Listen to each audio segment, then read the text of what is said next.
హల్లెలూయా, దేవునికే మహిమ కలుగును గాక. ఎక్కడెక్కడి నుంచి మీరు వీక్షిస్తున్నారో ఎప్పుడైనా ఒక్కసారి ఉన్న వాట్సాప్ మెసేజ్ పెట్టారా?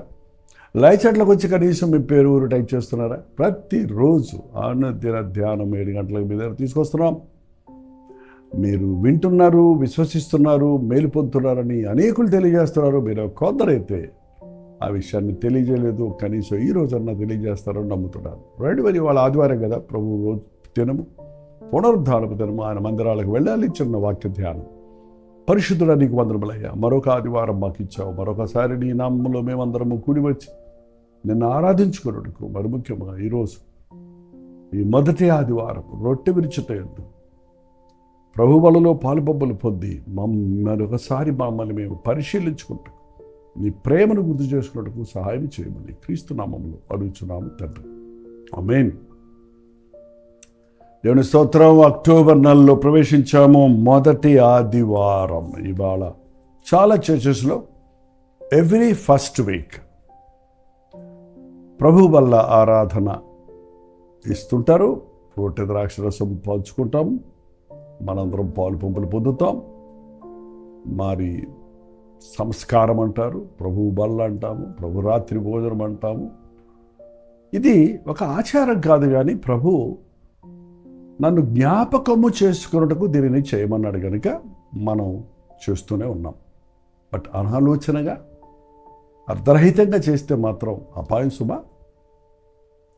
కొందరు ప్రతి వారము రొట్టె ఇవ్వాలి అంటారు, కొందరు నెలకు ఒకసారి అంటుంటారు. ఇక్కడ ఇంగ్లీష్ బైబిల్లో వచ్చే అర్థం చూస్తే as often as you can అని ఉందండి. ఆది సంఘంలో అయితే వారు అప్పుడే కొత్తగా రక్షించబడ్డ సంఘం అంతా ఉజ్జీవంగా ఉంది.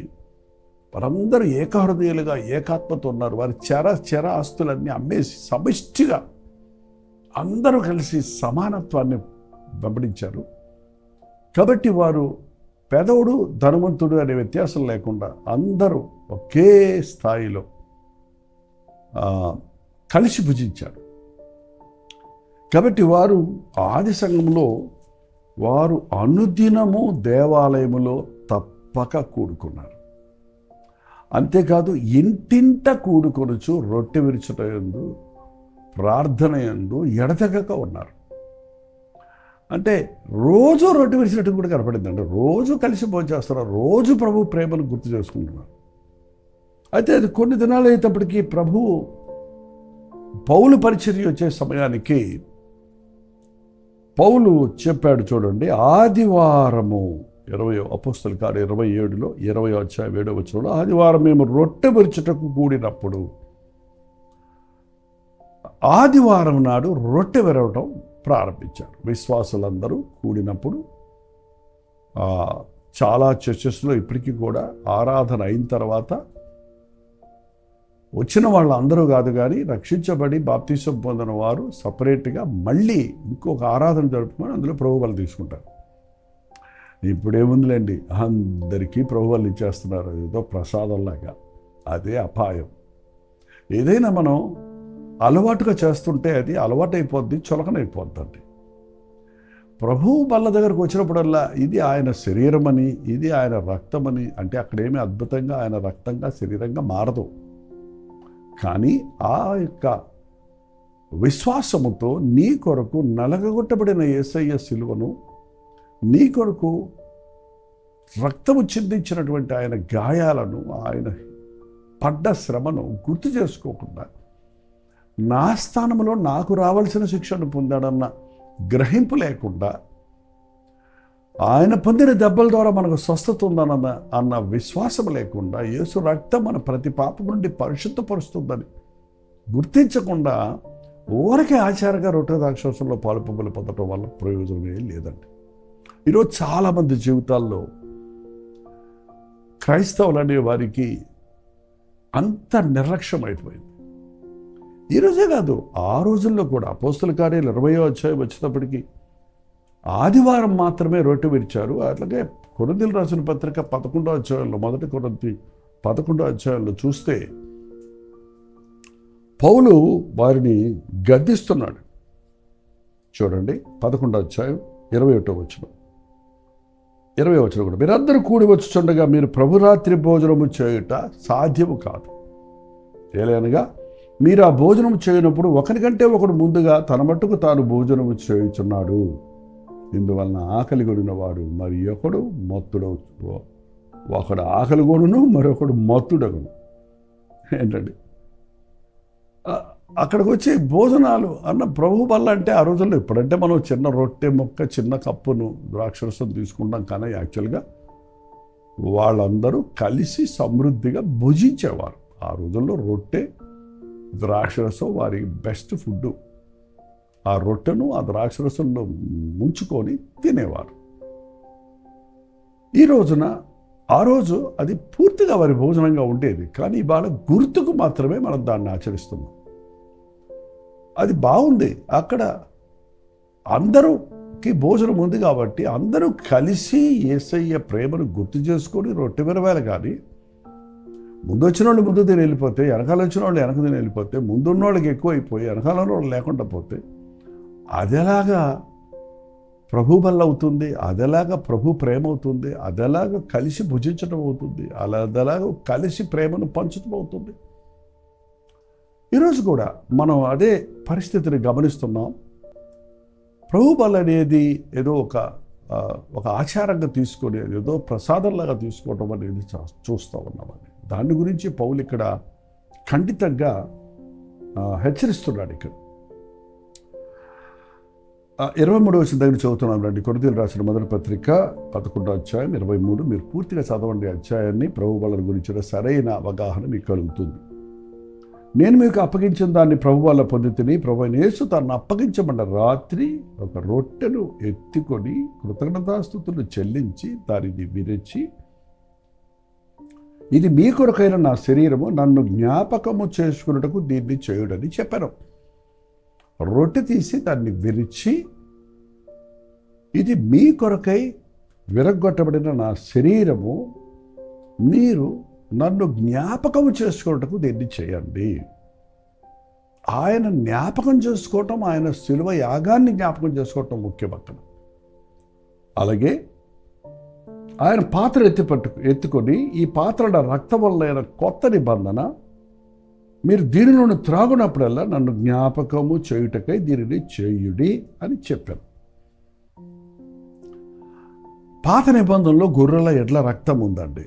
ఆ రక్తం చిందించకుండా ప్రభు సన్నిధికి వెళ్ళలేదు. కానీ కొత్త నిబంధన రక్తం, క్రీస్తు రక్తం ఒకేసారి నిర్దోష నిష్కలంకమైన క్రీస్తు రక్తం సర్వ మానవాళి కొరకు, వర్తమాన భూత భవిష్యత్ కాలంలో ఉన్న సకల జనుల కొరకు, లోక పాపములను మోసుకొని పోవు దేవుని గొర్రెపిల్లగా వచ్చిన ప్రభు మన కొరకు తన రక్తాన్ని చిందించి బలియాగం చేశాడు కనుక దానిని నీవు విశ్వాసముతో అంగీకరించటమే, అంతే. నన్ను జ్ఞాపకం చేసుకొని, నా రక్తము మీ ప్రతి పాపం నుండి మిమ్మల్ని విడిపిస్తుంది, నా రక్తంలో జయమున్నది, నా రక్తము ద్వారా మీరు కొనబడ్డారు, మీరు నా సొత్తు అన్న విషయం జ్ఞాపకం చేసుకోవడానికి దీన్ని చేయమన్నాడు. అయితే ఆచారంగా చేయటం వల్ల పౌలు అంటున్నాడు, మీరు ఈ రొట్టె తిని ఈ పాత్రలను తాగునప్పుడల్లా ప్రభువు వచ్చే వరకు ఆయన మరణమును ప్రచురించెదరు. రొట్టె ద్రాక్షరసం తీసుకున్న వాళ్ళు ఆయన రాకడ వరకు ఆయన శిలువ మరణ పునరుద్ధానాలను ప్రచురించాలి, ఇతరులకు సాక్ష్యం ఇవ్వాలి. నా కొరకు మరణించి తిరిగి లేచిన దేవుడని నువ్వు విశ్వసించాలి. ఆ సంగతి తెలియని వారికి, విమోచించబడిన వారిగా మనం సాక్ష్యం ఇవ్వాలి. అయితే కాబట్టి ఎవడు అయోగ్యంగా ప్రభు యొక్క రొట్టె తినునో లేక ఆయన పాత్రలోని తాగునో వాడు,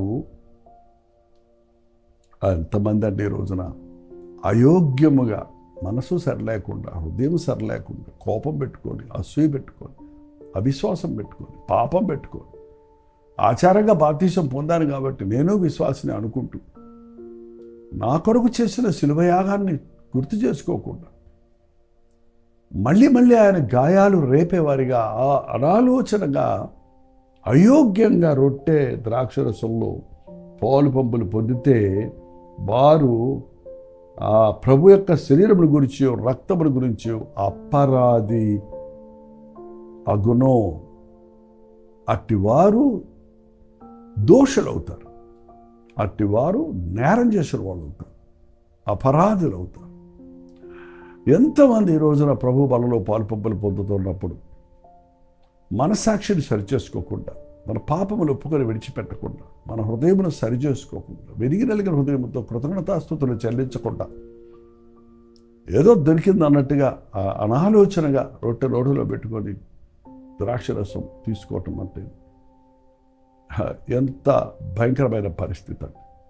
డోంట్ డూ దాట్. ఎందుకంటే అలా చేయటం వల్ల మనకి నష్టం. తర్వాత మాట చూడండి.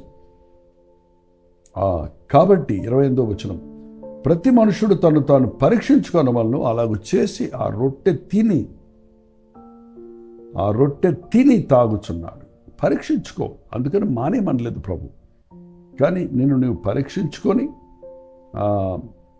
నీ తప్పును ఒప్పుకొని ఆ రొట్టెను తిని పాత్రలోనికి తాగు. అవును, మనకు ఒక అవకాశం అండి. ప్రతిసారి ఆయన చాయిస్ ఇస్తున్నాడు. ఆయన బల దగ్గరికి వెళ్ళినప్పుడల్లా నీ మనసాక్షి దోషారోపణ చేసే విషయాలను ఒప్పుకొని, నన్ను కడిగయ్యా నీ రక్తంలో, నన్ను క్షమించయ్యా అని విశ్వాసంతో, ప్రార్థనతో, విరిగిన హృదయంతో తీసుకో.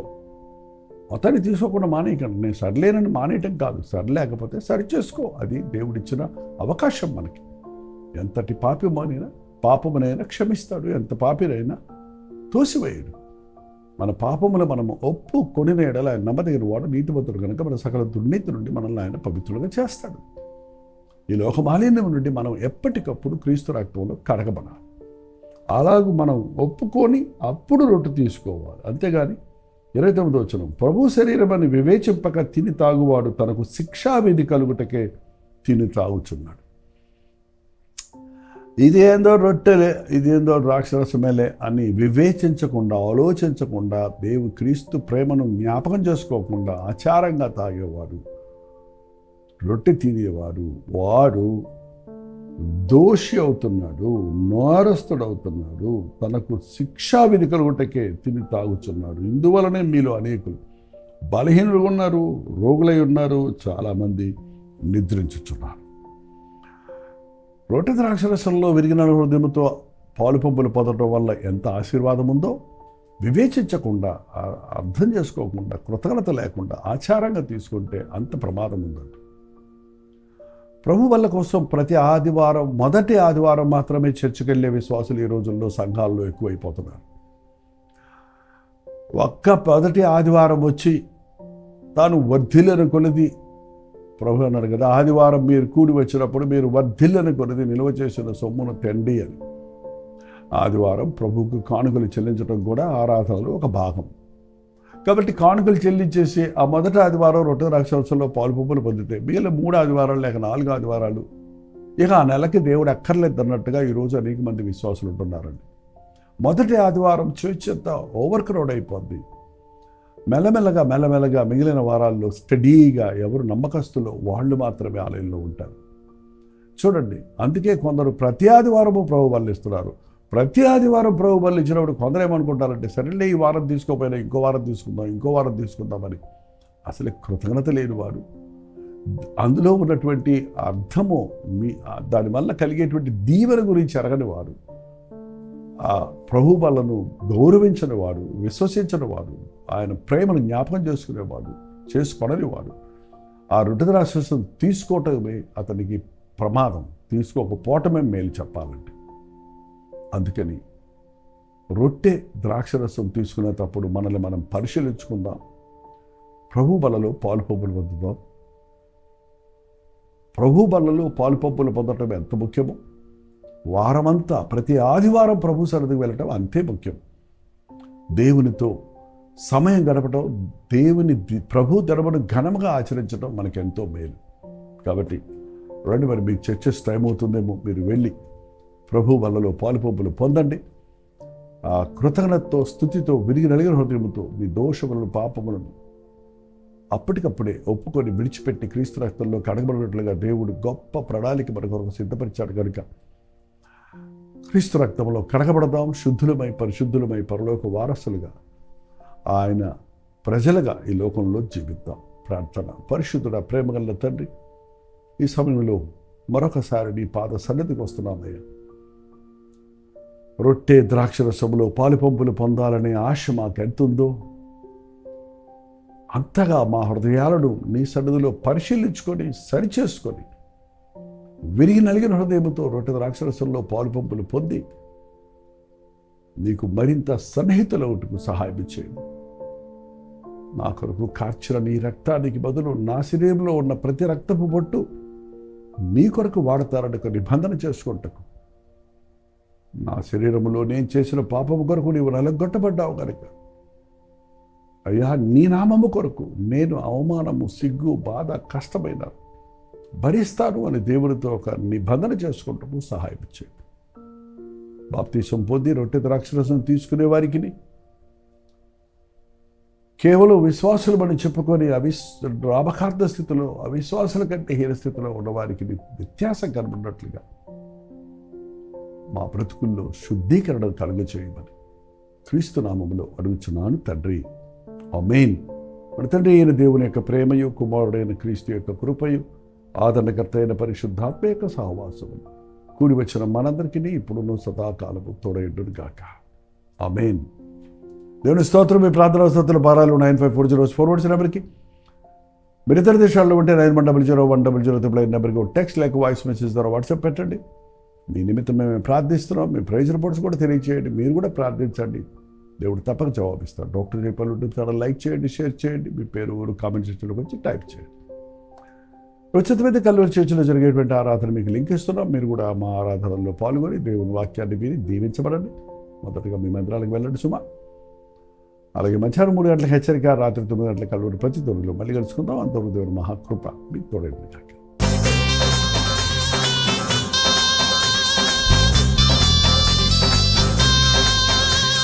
హల్లెలూయా. కోల్కతా పరిసర ప్రాంతాల్లో ఉన్న వారికి శుభవార్త.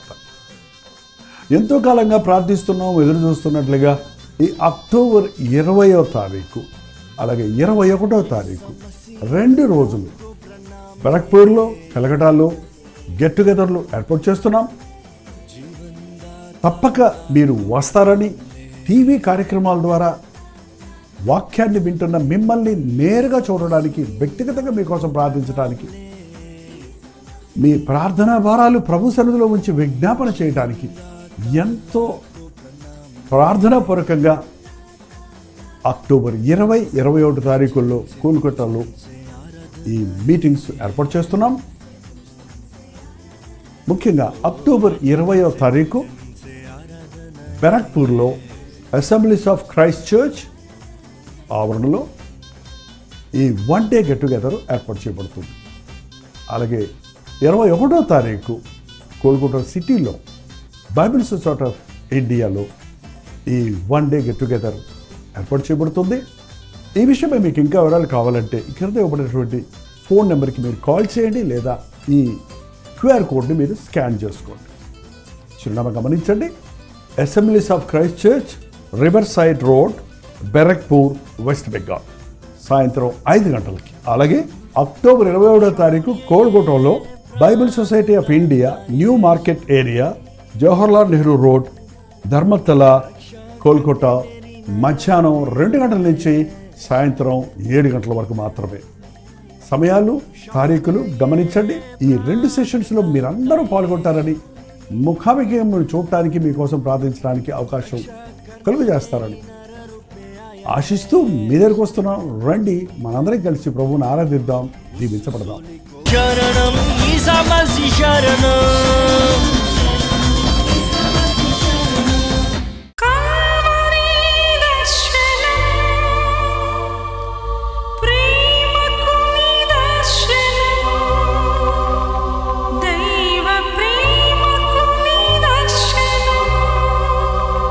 తెలుగు, తమిళ, హిందీ, మలయాళం, బెంగాలీ, ఒరియా అనే 6 భాషల్లో టెలివిజన్ ప్రోగ్రామ్స్ కొనసాగుతూనే ఉన్నాయి.